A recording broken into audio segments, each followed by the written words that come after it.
Mais ouais, non, en fait, faut que j'aille chercher mes cours. Voilà. Salut à tous, bienvenue dans cette nouvelle vidéo dans laquelle je vais vous parler. Non, c'est pas bon. Pourquoi je perds mon enthousiasme? Hey, salut. Putain, non, faut pas que je fasse ça comme ça. Ah, mais je vais mettre ça là. Quand j'ai des idées de génie comme ça, des fois, c'est improbable. Genre.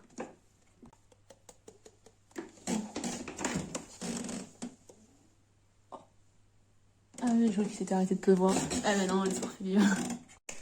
Hey, salut à tous et à toutes. Bienvenue dans cette nouvelle vidéo dans laquelle je vais parler d'un sujet très joyeux, très enthousiasmant. Amadeus. Ouais, voilà, non mais... Amadeus, ça fait des mois, si ce n'est même plus que des mois, genre, que je dis que je vais faire une vidéo dessus, mais bon, j'avoue que c'était clairement pas ma priorité, parce que... pourquoi ça grince là? Ça m'énerve. Donc je disais que Amadeus c'était clairement pas ma priorité parce que pour moi, attention justification de ouf là, non mais parce que pour moi dans le BTS c'est pas vraiment la priorité. Amadeus ce n'est qu'une petite partie du BTS. Donc voilà, déjà pour commencer, donc j'avais des sujets plus importants à traiter, voyez-vous. Je sais pas pour que je me prends, bref. C'est aussi un sujet qui est compliqué pour moi à traiter parce qu'en fait, moi j'ai jamais vraiment compris Amadeus, j'ai jamais compris le sens, j'ai jamais compris pourquoi, et j'ai jamais vraiment été très douée lorsque on faisait de l'Amadeus en cours ou quoi.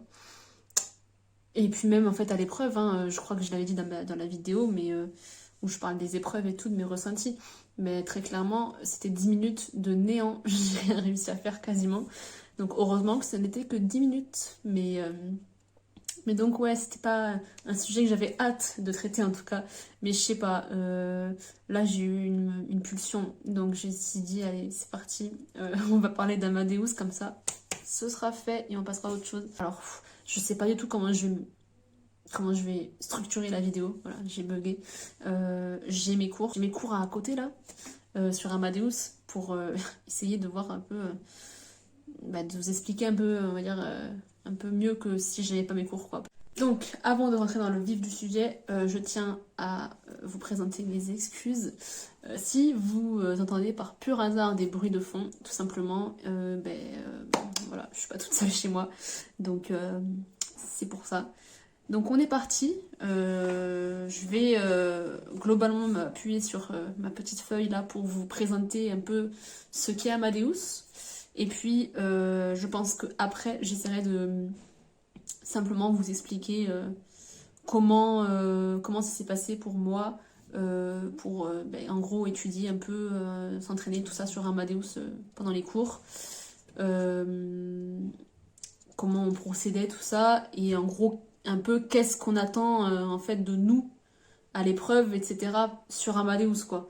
Amadeus, c'est un GDS. Donc GDS, c'est l'acronyme de Global Distribution System, un magnifique accent anglais.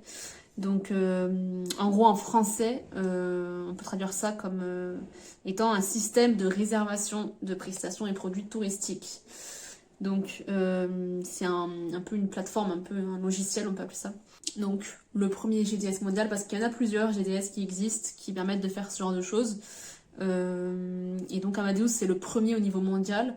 Et également, c'est le plus représenté en France. Donc, il a été créé, la plateforme plutôt a été créée en 1987 par 4 compagnies aériennes qui sont Air France, Lufthansa, Iberia et SAS. Au départ, c'était un système de réservation globale de billets aériens et aujourd'hui, c'est développé et c'est devenu finalement, en plus d'être un système de réservation aérien, un système de réservation d'autres produits liés au tourisme, donc notamment les hôtels, les croisières, la location de voitures, les assurances, et donc on a aussi le train.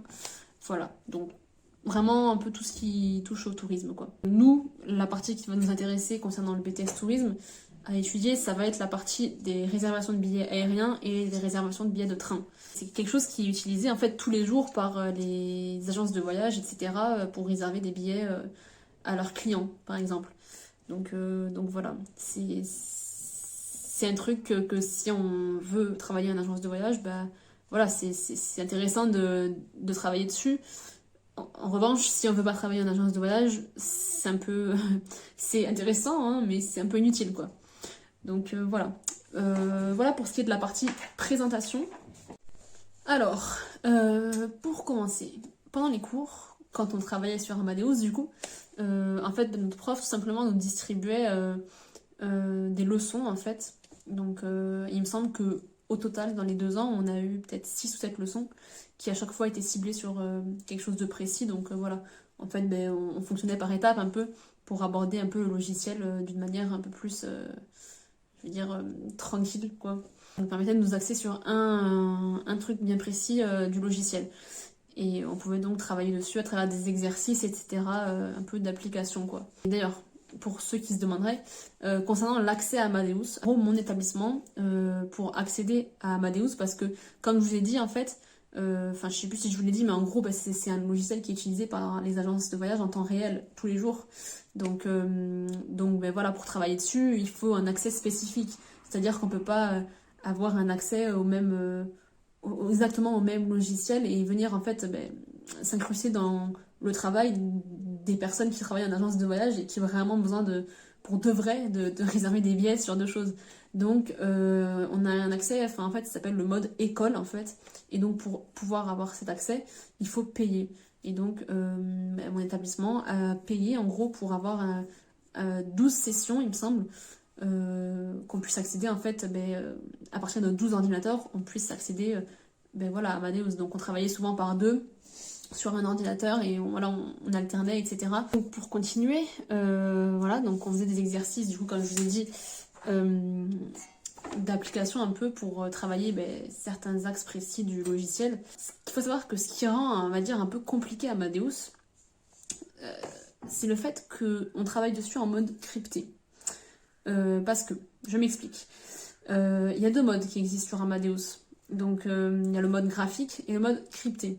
Donc le mode graphique, c'est tout simplement le mode le plus simple, dans le sens où pour rentrer les informations, par exemple sur le client, etc., en fait on va y avoir par exemple nom du passager, nom du client, 2 points, une case, et en fait on remplit la case et puis basta. Ce qui diffère avec le mode crypté, pardon, où en fait là il faut rentrer des codes en fait. C'est le langage GDS, on peut appeler ça comme ça. C'est des codes en fait qui sont mis au point par IATA, donc c'est l'Organisation internationale des transports aériens. Donc ce sont des formats pour faire des demandes et qui sont propres au système. Donc voilà. Par exemple, les codes de ville sont composés de 3 lettres, donc on les appelle les codes IATA justement. Les codes de pays sont composés de 2 lettres, donc on les appelle les codes ISO. Et les codes de monnaie, par exemple, se composent de 3 lettres. En gros, voilà, c'est vraiment un langage spécifique à Amadeus, quoi. Voilà, pour ce qui est du travail sur les billets aériens, on va nous demander de travailler avec le mode crypté. En revanche, avec le mode pour les billets de train, pardon, on travaille avec le mode graphique. Et donc, en fait, c'est pour cette raison que généralement, on s'attarde vraiment beaucoup plus sur les billets aériens que sur les billets de train, parce que vraiment, à l'épreuve, il n'y a quasi aucune chance finalement de tomber sur les billets de train, parce que vu que c'est en mode graphique, c'est vraiment pas sorcier. Donc voilà, c'est ce qui rend vraiment compliqué le travail sur ce logiciel en fait. Et il faut savoir qu'en fait, ça sert un peu à rien finalement, parce que les agences de voyage ne se prennent pas du tout la tête à travailler avec le mode crypté. Elles travaillent avec le mode graphique. Donc voilà, même si on veut travailler en agence de voyage, finalement, le fait de maîtriser le mode crypté ne sert pas à grand chose finalement. Donc maintenant, les attentes pour l'examen. Donc comme je l'ai déjà dit, il me semble, dans ma vidéo sur la GRCT, etc., sur l'épreuve de la GRCT, Amadeus représente 10 minutes des 45 minutes au total d'oral. Et donc, ce qu'on attend de nous, en fait, tout simplement, c'est de savoir créer un Passenger Name Record, qui veut dire un dossier passager, en gros. Donc, c'est toutes les étapes un peu qui permettent de recueillir des informations sur le client. Toutes ces informations mises bout à bout, ça représente le dossier passager. Donc voilà, on attend de nous de savoir faire un dossier passager avec le mode crypté, du coup, Et ensuite, on attend aussi un deuxième plan de savoir faire la tarification du billet qu'on va avoir réservé. Voilà. Et donc, en fait, finalement, de savoir ensuite émettre un billet. Donc, par exemple, ben, si le client aimerait recevoir son billet par mail, ben, voilà, de savoir ensuite le envoyer par mail, de savoir accéder un peu au récapitulatif, etc. Donc, tout ça, ça fonctionne avec ce fameux langage Amadeus qui est les codes, enfin, qui sont les codes du coup. Donc, il y a vraiment beaucoup de codes, on va dire, à connaître. En fait, avec de l'entraînement régulier, il y a forcément des choses qui finiront par rentrer. Donc voilà, le secret c'est de s'entraîner quoi. Assez régulièrement, de faire des exercices et tout, de mise en situation, en changeant, etc. Comme ça permet de justement pratiquer un peu ces codes là et voilà, en 2 ans, enfin vraiment en 2 ans c'est largement faisable. Donc voilà un peu. Les attentes pour l'épreuve, c'est en gros pour récapituler, savoir faire un dossier passager et savoir tarifer un billet. En 2 ans, avec un travail régulier, un entraînement régulier, il y a vraiment moyen de faire quelque chose. Donc en gros voilà, c'est vraiment là, on va dire, l'aspect global de ce logiciel. Je ne suis quasiment pas rentrée dans les détails. C'est-à-dire que je vais pas aller rentrer dans les détails et vous expliquer, par exemple, la leçon 1 traitait de ça, la leçon 2 traitait de ça, etc. etc. parce que non seulement vous risquez de ne pas comprendre et ça risque de vous perdre, et ça risque aussi de me perdre finalement. Et je pense que c'est pas vraiment utile parce que de toute façon, si vous êtes en BTS Tourisme, vous voyez forcément ces choses-là en cours. Si vous n'êtes pas en BTS Tourisme et que vous comptez aller en BTS Tourisme, vous les verrez en cours. Donc voilà, là mon but c'est vraiment de vous faire une présentation, on va dire, globale, d'essayer de présenter un peu le machin pour que vous puissiez peut-être y voir un tout petit peu plus clair sur certaines choses.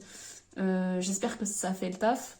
En tout cas, si vous avez des questions, etc., n'hésitez pas à me les mettre en commentaire ou à me contacter par mail ou sur Instagram, qui s'affiche d'ailleurs à l'écran, comme d'hab. Et puis voilà, ça sera sans problème. J'espère que ça vous aura aidé, que ça vous aura intéressé, que vous aurez compris. Je sais pas exactement quel sujet traitera ma prochaine vidéo. Je sais pas si c'est français ce que je viens de dire. Peut-être que je vais vous présenter une licence qui m'intéresserait personnellement, parce qu'il faut savoir que là je suis en année sabbatique, donc voilà, je fais plus, je suis plus trop dans les études, etc. Et donc peut-être que je commencerai pour un peu commencer cette série de présentations de parcours après un BTS tourisme, de possibilités, etc.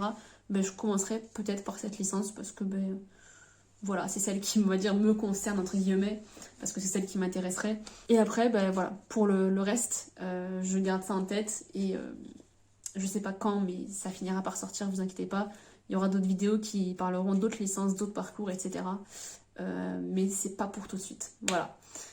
En tout cas, si vous avez des suggestions de vidéos aussi, n'hésitez pas à en faire part. Des sujets qui vous intéresseraient sur le BTS ou autre. Puis voilà, hein. On se dit à très vite pour une prochaine vidéo. Bon courage, portez-vous bien. Et à très bientôt. Ciao.